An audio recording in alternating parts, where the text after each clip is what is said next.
Mal malam itu cukup ramai. Lampu-lampu toko menyala terang, menciptakan pantulan warna-warni di lantai marmer yang mengilap. Aku berjalan di samping Kinanti, masih terkejut dengan caranya menatapku beberapa menit lalu. Hangat, penuh perhatian, seolah aku benar-benar suaminya, bukan pria asing yang baru dikenalnya siang tadi. "Kita kesini buat beli apa?" tanyaku, mencoba terdengar santai meski pikiranku masih setengah di meja makan tadi.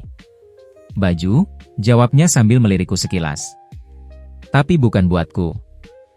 Langkahku otomatis terhenti. "Bukan buat kamu?" Dia menoleh dan tersenyum. "Buat kamu, Mas." Aku sempat melongo. "Kinanti, kamu gak harus. Aku tahu kamu pasti cuma punya seragam hari ini. Dan aku gak mau kamu terus-terusan dianggap remeh orang rumah cuma karena penampilan," ujarnya mantap. "Kamu suamiku. Dan aku mau mereka lihat kamu dengan cara berbeda." Kata-katanya menampar sisi rapuh di dalam diriku.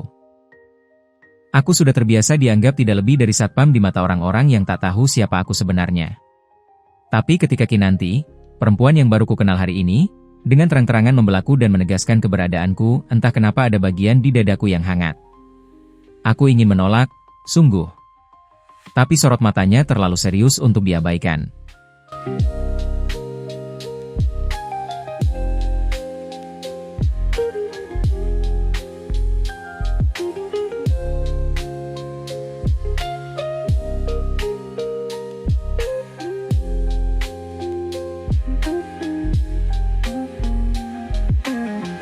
"Ya sudah," gumamku akhirnya. Kinanti tersenyum puas dan menarikku masuk ke salah satu butik pria paling elegan di lantai 2. Interiornya mewah, dengan wangi khas parfum maskulin yang menyambut begitu pintu terbuka.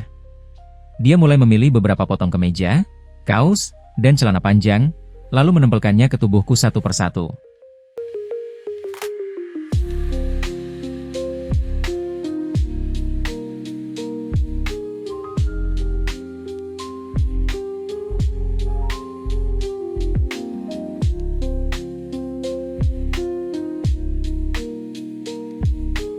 "Yang ini bagus. Oh, yang ini warnanya cocok sama kulit kamu. Coba yang ini juga, ya?" Aku pasrah.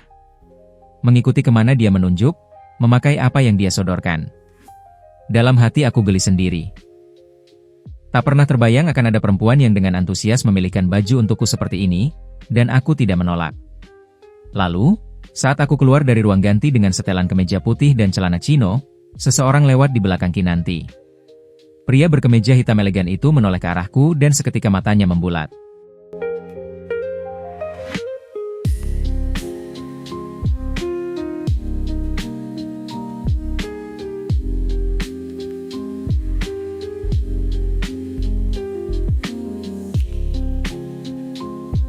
"Pak Zaiyan," sapanya pelan, suaranya nyaris tercekat. "Manajer butik.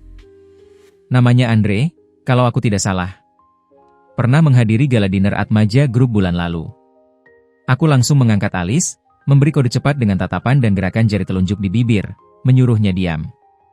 Syukurlah dia cepat tanggap. Ekspresinya langsung berubah, dan dia tersenyum ramah pada Kinanti. "Selamat malam, Nona. Kalau butuh ukuran atau warna lain, saya bantu, ya?" Kinanti menoleh cepat. "Oh, iya. Terima kasih, Mas." Aku menghela napas lega. Setelah Kinanti kembali asyik memilih, aku mendekat ke Andre dan berbisik, "Diskon 90% untuk semua yang dia pilih." Bilangnya promosi khusus, atau apa kek yang masuk akal? Andre mengangguk tanpa banyak tanya. "Siap, Pak."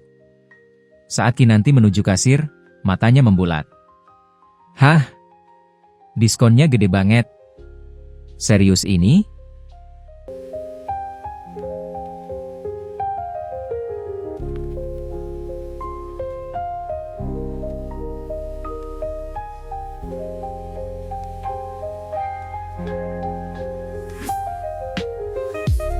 Aku pura-pura bingung.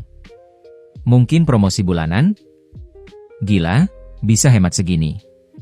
"Ya udah, aku pilih pakaian lagi buat ganti-ganti kamu di rumah ya," katanya semangat. Aku tersenyum, hanya mengangguk. Tidak tahu harus menjawab apa. Perempuan ini, Terlalu kuat untuk dibiarkan disakiti, dan terlalu hangat untuk disia-siakan. Kami keluar dari butik membawa 2 kantong besar. Kinanti menoleh ke arahku sambil berjalan pelan.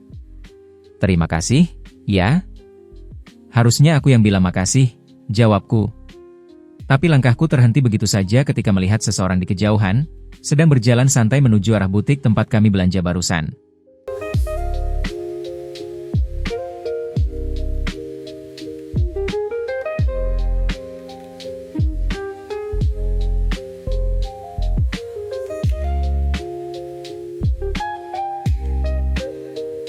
Niko. Sial.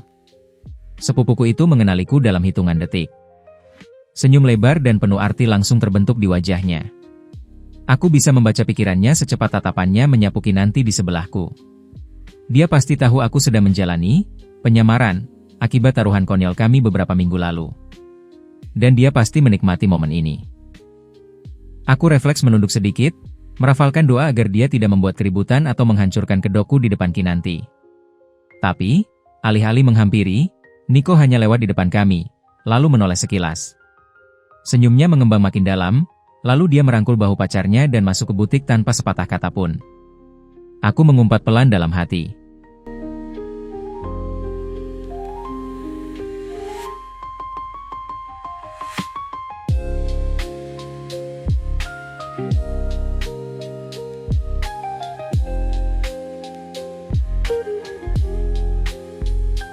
"Kenapa?" tanya Kinanti, menatapku curiga. Aku cepat-cepat menyembunyikan kegugupanku. "Gak, cuma lapar lagi kayaknya." Kinanti tertawa. "Kamu cepat lapar ya?" Aku ikut tertawa, meski jantungku masih berdetak lebih cepat dari biasanya.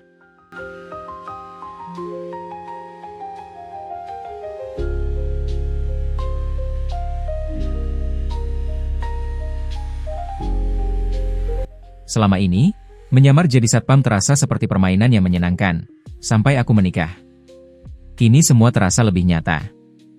Lebih rumit. Lebih berisiko. Tapi satu hal yang pasti, aku tidak menyesal mengulurkan tanganku siang tadi, ketika Kinanti, dengan mata penuh luka dan keberanian, memintaku menjadi suaminya. Dan kini, aku hanya ingin menjalani peran ini sebaik mungkin. Bukan karena taruhan. Tapi karena untuk diriku sendiri.